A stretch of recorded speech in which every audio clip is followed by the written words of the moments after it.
I know, I have that habit because I played the Dark Souls games, and that's what you use to buy everything. Level up with souls. But this is Bloodborne, so you use blood, but it's by the same fucking people, actually.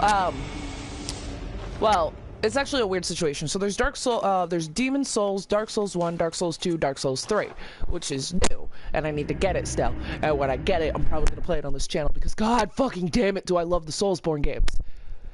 But yeah, they're called Soulsborne games because Dark Souls, Bloodborne. So, Demon Souls. So, Demon Souls, Dark Souls 1, and Dark Souls 3, and Bloodborne were all made by the same people within the same company. Dark Souls 2 was actually made by different people, I believe, within the same company. So, like, it's all the same company, but Dark Souls 2 was taken up by a different team. Now, the importance of that is Dark Souls 2 has a lot of things in it that don't mesh hey, fuck you. That don't mesh properly with, like, Souls lore to a degree. So, like, you're trying to figure out how it works in because, alright, so I've never played Demon Souls, which actually makes me kind of sad.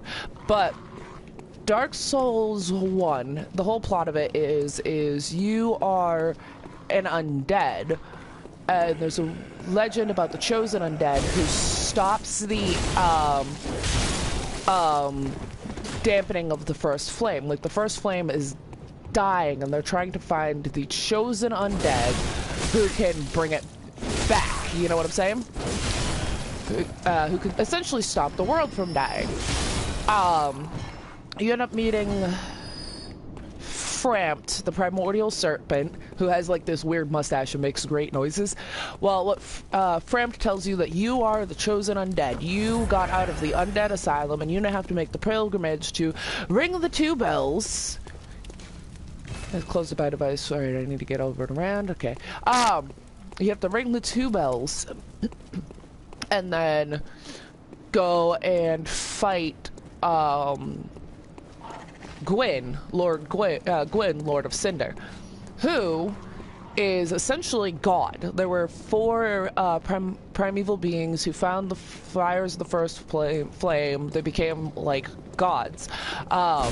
One of them was Gwyn, Lord of Cinder. Another one was the Chaos Witch. I don't think she actually has a name. She's just a Chaos Witch. And then, hey, fuck you. Who said you could hit me? I got Chaos Witch, Gwyn. Oh god, I can't remember who the third one was. The Witch of Izalith. There is a third one that I can't remember. And then there was, after the third one, there was one little tiny piece of the flame left, and it was a dark soul. Get it? But, and that was the fervent pygmy. He was the predecessor to all men. So he was, you know, the first human, technically. Nito. Nito is, the third one. So, the Witch of Izalith, Nito, and kind of. I'm gonna explain the plot of each. And then the theory that we all have about, oh god! Bloodborne. Yeah. But, so Nito was the third. So it was the Witch of Izalith, Gwyn, Lord of Cinder. Fuck you and your flame-throwing whore ass! Gwyn, Lord of Cinder, the Chaos Witch of Izalith, and Nito. And Nito was the first of the undead. So, and then there was the fervent pygmy who found the get the fuck, I don't like when you're red like that. Piss off. Nito is the, and then the fervent pygmy who became the first human. Now, the reason why the first flame and the souls are so important was because the world was originally run by dragons who were immortal, but they had one key weakness, and that was lightning. And Gwyn, Lord of Cinder, could throw lightning, kind of like Zeus. There's a lot of parallels between him and Zeus, actually. So he threw lightning to sunder the scales of the dragons. Nito used his deathly abilities to decay the landscape, which was killed the Evertrees, which was what the dragons lived in. The Chaoswitz Izaleth used her pyromancy to burn the dragons after their scales were off, because that killed them. And then they took over the world as gods. And then the Fervent Pygmy came along and found the Dark Soul. And there are actual gods too, like not ones that rose to godhood, but gods that were just kind of existing already. I don't know why they weren't doing anything. But so the Fervent Pygmy bred and made, you know, humans. Oh, fuck this place, man. Alright, hold on.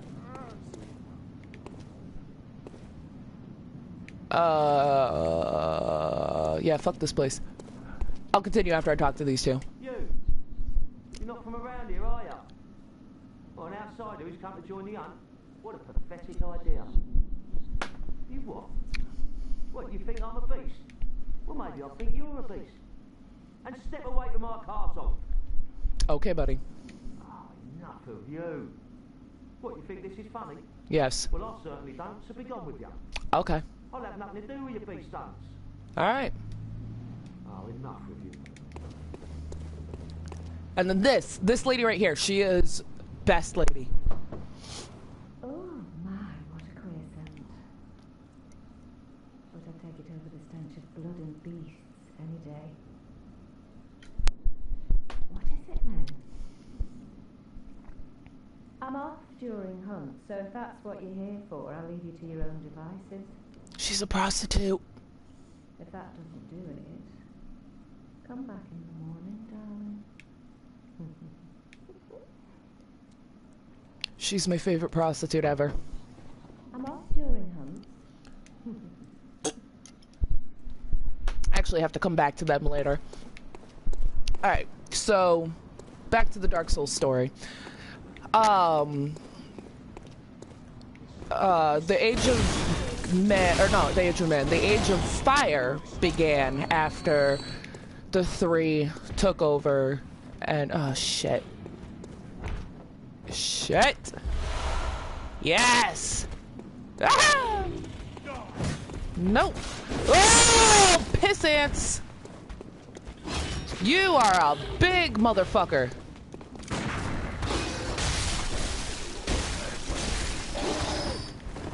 Alright, come on. Come fucking at me. No! Get him! Oh, thank God. Alright, cool.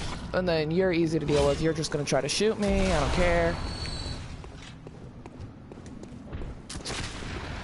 Alright, the Age of Fire began.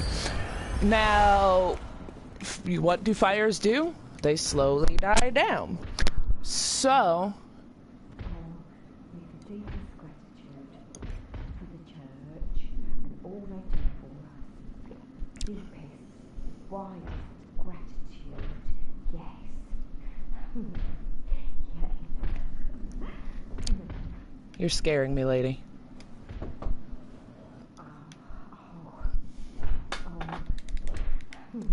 Alright, cool. Stop making weird sex noises. What the fuck was I gonna say? Dark Soul. Oh, those surgical gloves. Eh. You know what, fuck it, we'll change the whole outfit. So, yeah, fires, they slowly die. After a period of time, the fires started to die. And people were obviously a little bit less than pleased with that. People like the gods who gained their power from the fire. Shut the fuck up, dude. So, what happened was, they decided to try to rekindle the fire by burning themselves alive. And by themselves, I mean Lord Gwyn. he decided to do that after he realized that, whoa, there's so fucking many of you. He decided to do that after the Witch of Izalith tried to rekindle the flames by using her soul, because that's what the souls are, they came from the first flame, by using her soul to try to, essentially recreate the first flame. And in doing so, she created demons, the first demons. And they were her little demon babies, and she loves them, and it created the bed of chaos, and it's just kind of, sort of, totally fucked. That thing is freaking me out. Oh, I know what you are. Oh, I know how to deal with you, too. I'm a cheeky little dick.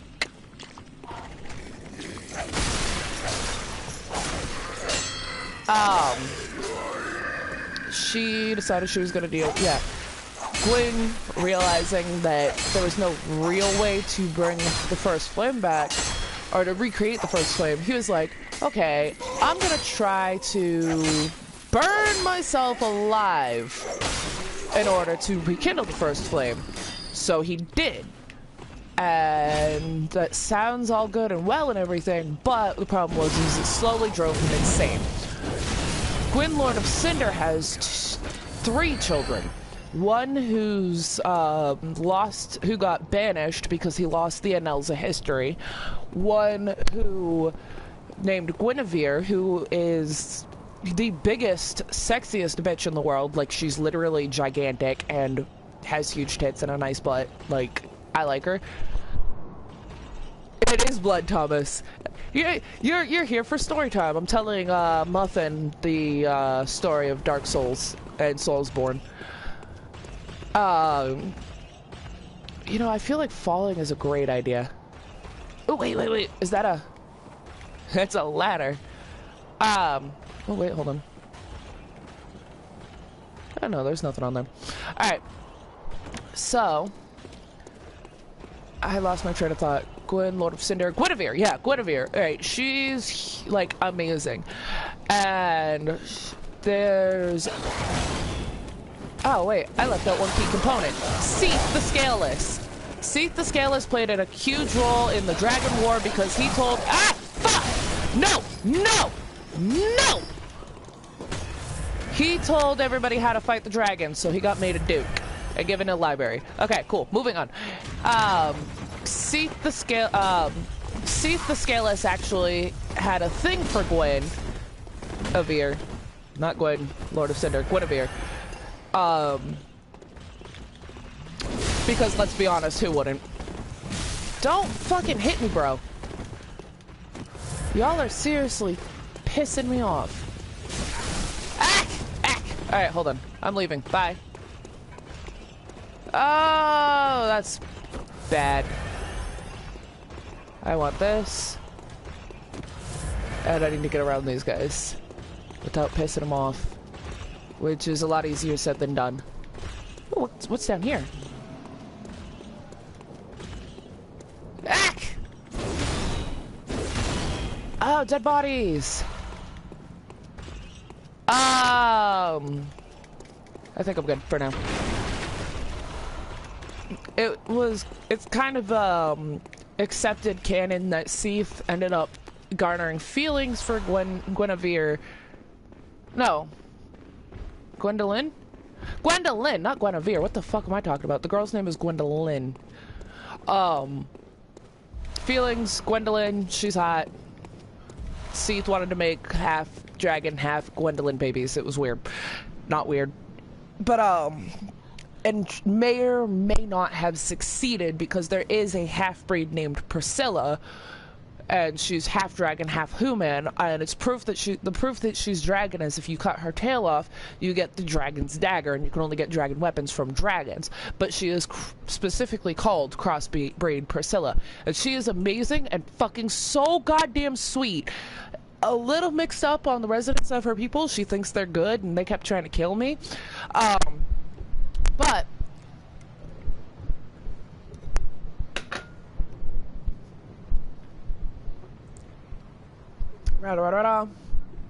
Gwen had another child, a son actually, named Guinevere. That's where I got fucked up. Guinevere was raised as a daughter because he was adept in moon magic, which was considered a feminine trait. So Guinevere was raised to be... Password. What the fuck is that? Oh, that's how you get to Bergenworth. So Guinevere was raised as a daughter because Guinevere knew how to handle moon magics. When Gwyn went to go torch himself, he took a couple of his most trusted knights with him, who all their armor got burned black. They are the Black Knights, and good luck fucking killing them. They're just gonna make your life a living nightmare. Because his knights were normally adorned in silver. Hey, big guy, how you doing? Can you get through that door? I bet you can't. Ah, shit, I think you can. Oh, God! Close! I'll come back later. Alright. Whoa, there's another one, and this is just a bad time going on down here, guys. Adorned in silver, and fucking, he's angry and I don't like it. Yeah, so he kind of went and lit himself on fire, was like, yeah, this is a good fucking plan. You know, like idiots do. So, when he got done doing that stupid bullshit, I just fucking, like, I don't want to have to deal with this guy. I'm afraid of having to deal with this guy. I wonder if I can backstab him. No!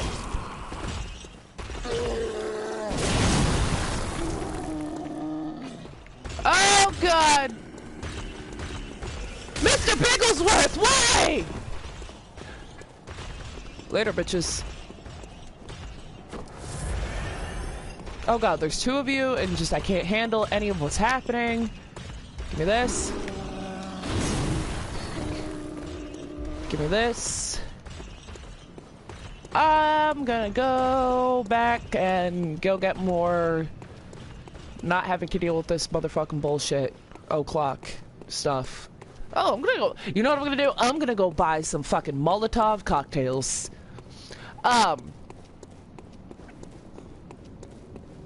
Gwen lit himself on fire.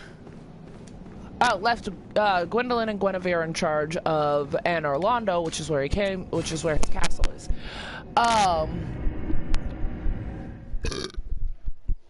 Now the weird thing is Gwendolyn is in Legend. I don't know if she's actively in or just in Legend. In Demon Souls, she ran away from Anne Orlando to marry a demon. So when you get to Anne Orlando, you meet Gwendolyn and you're just kind of like, the fuck, dude?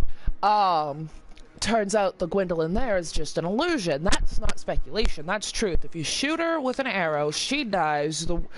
The Anne Orlando goes dark because Gwendolyn took over temporarily as the deity of sun while her father was torching the fuck out of himself. And Guinevere, when Gwendolyn disappeared, created an illusion because, like I said, he's adept in magics, moon magic specifically. And then you know, if you kill the illusion, you piss off Guinevere, and then Anne Orlando is no longer safe unless you're playing with other people and you decide to farm those bastards. Totally never done that. I've done it a lot. Yeah, fuck it. Alright, cool. I have a shit ton now. Damn it! Moving forward. Ooh, oil urns are good too. Poison knives are okay.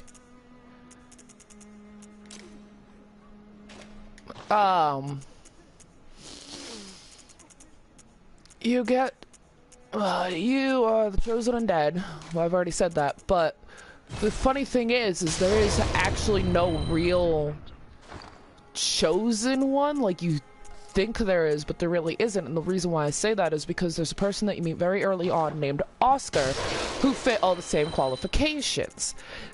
And all that the qualifications was somebody an undead who made it out of the undead asylum. That's it. That is the qualification to be the chosen undead. Anybody who made it out could have been okay, who could be the chosen undead. Oscar actually gets driven crazy by the fact that you made it out and he didn't. And when you go back to the undead asylum, he tries to kill you, because the thing that all undeads have to worry about is holification. And that is where you lose your humanity and become a mindless murder machine. Sounds like a lot of fucking fun. So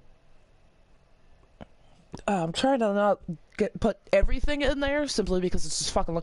Anyway, I know one of the gods that's actually a god that wasn't created by the fires is Velka, and she's a crow god. She's like a messenger god. She puts Priscilla in a painting, I think. It's speculation that she's the one who put Priscilla in the painting, simply because you find a bunch of Velka's stuff in the painting, like the garments of her followers. Velka is a crow god. You find a bunch of crow people. It's also speculation that Velka is the one who got you out of the undead asylum and essentially orchestrated all the events that get you to be able to beat Gwen. Because the thing that gets you out of the undead asylum is a giant fucking crow. And it's all like, hey, I'm a crow. Want to get out? And you're like, yes, please. Help. So you essentially go through killing. You have to kill all of the original